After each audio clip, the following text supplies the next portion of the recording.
guys, my name's Sam, and today I want to talk to you about Workbook Lesson 68 from A Course in Miracles.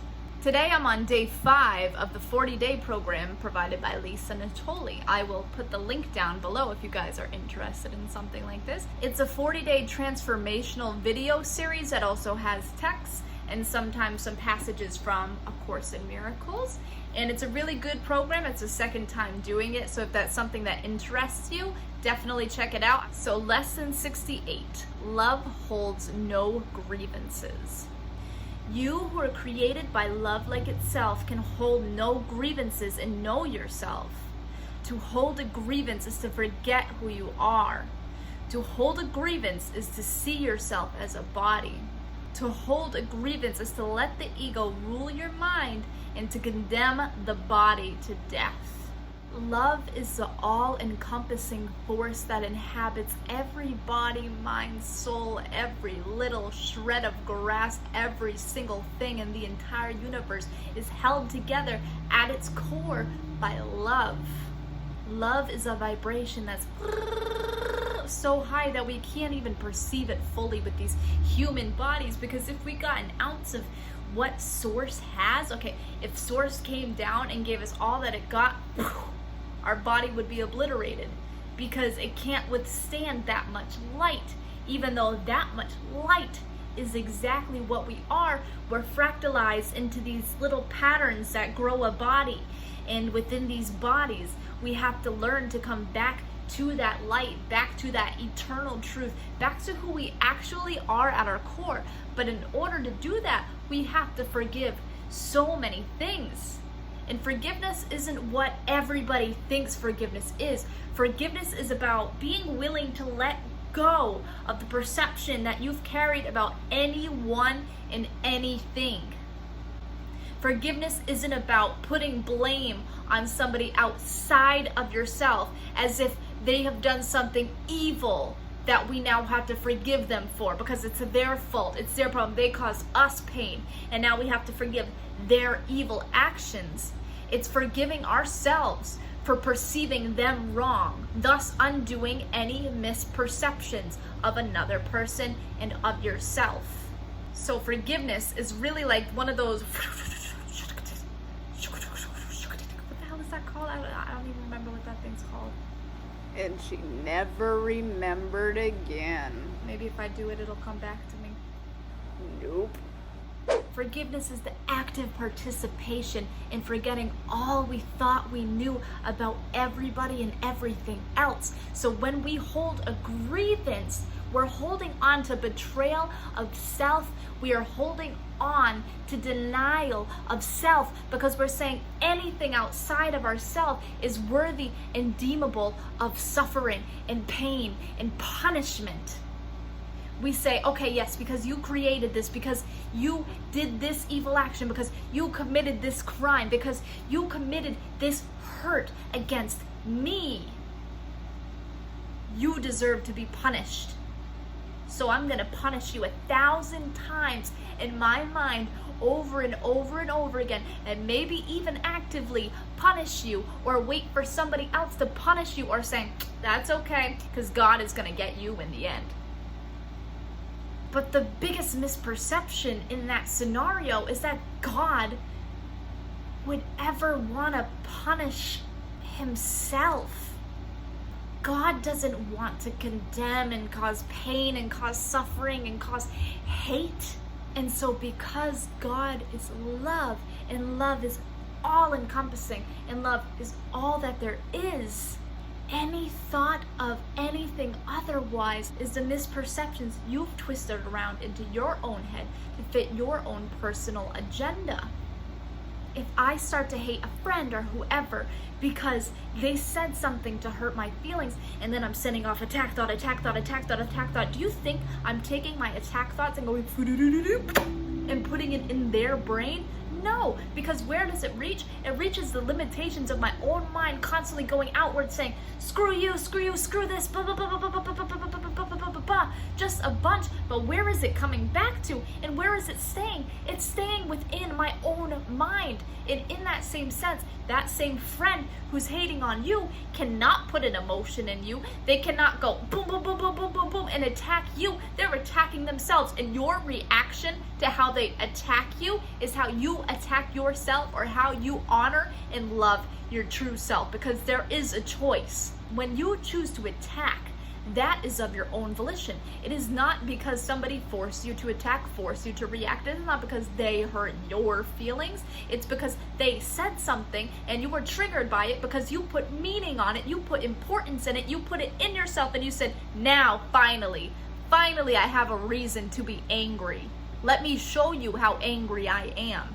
And I'm going to hold on to this, and I'm going to punish you in my mind, because you're worthy of being punished. You messed up. You did something wrong. So I'm going to take all of the grievances in the world and put it right here, because I want to separate myself from you further, because I'm not like you. You're not like me. I'm not going to be like you. So let's separate more and more and more. And then the more you separate yourself from this person, the more higher and higher and higher you place yourself, and more lower and lower and lower you place them, because they were wrong and you were right. And you exalt yourself. And in the process, you miss out on the opportunity of coming to know yourself truer and deeper by coming to know them through love and as love, because that's what they are. No matter what story they have told, no matter how they are being, they are love. And no matter how you're reacting, you are loved. So you can choose truth, but you sure as shit can choose illusion too. And more often than not, it's probably gonna be the illusion that people choose, because we're so used to this, yeah? The ego wants to protect itself. It wants to protect its identity. It wants to keep you separated. Because if it were to lose its identity and its singularity and open up to unity, it would be dissolved. We built up so many programs and so much defense mechanisms we put into place to protect ourselves from the unknown, and to protect ourselves from going beyond the limitations we placed on ourselves. Because it doesn't know what's out there. It doesn't know what's out there, but it knows what you've done, and what you've done has been the same for a long time. The ego is very good at playing the role of helicopter parent, because it watches you and it sees you for everything that you do or you don't do. It watches you, it observes, and it is ready to dive in the second it thinks it needs to, because you're starting to go beyond your limitations that it's used to, and it's going, I don't like that. And it just snatches you back up and brings you back to who you've always been, because who you've always been has kept you safe in the familiar and secured, or the perception of security. And so by being the helicopter parent, it protects you from people in so many different ways. I mean, you've got social anxiety, you've got anger issues, you've got judgment, you've got jealousy. It blocks you off from the people around you, so it can separate itself, so it doesn't lose its identity. And so it separates itself further and further and further, and we get so lost in our own thoughts of hate for another person or thing, and it builds, so we block and we block and we block, and we remove ourselves from God because we're afraid of being seen by a God who sees like we do, by a God who punishes like we do. But we as the punishers aren't living in our truth if we punish. That's not the way of God. So we don't have to be afraid of being condemned by a force that is love, because love holds no grievances. That's not God stuff, that's human stuff. That's learned stuff. That's stuff to protect the body. That's stuff to say, don't fall off the cliff. Don't get hurt by this person. So instead, let's push them away. Let's push them away so we don't get hurt, so we don't risk that, because we felt that pain before. We don't want to feel that pain again, Sam. So let's not go there. Instead, let's push that person away. That way we don't even have to risk having the chance of being hurt again.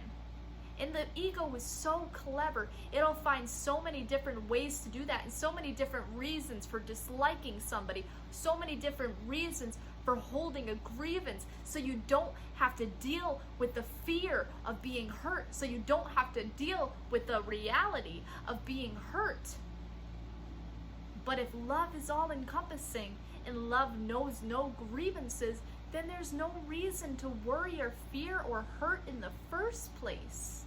The ego is the most clever device you're ever going to find.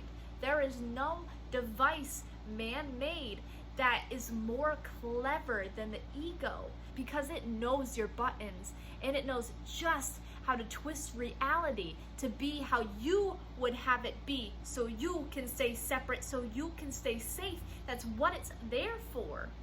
So when you hate somebody or when you attack somebody, the ego's going, yes, yes, yes, yes, yes, I've been waiting for this hit. Yes, yes, yes, yes, yes.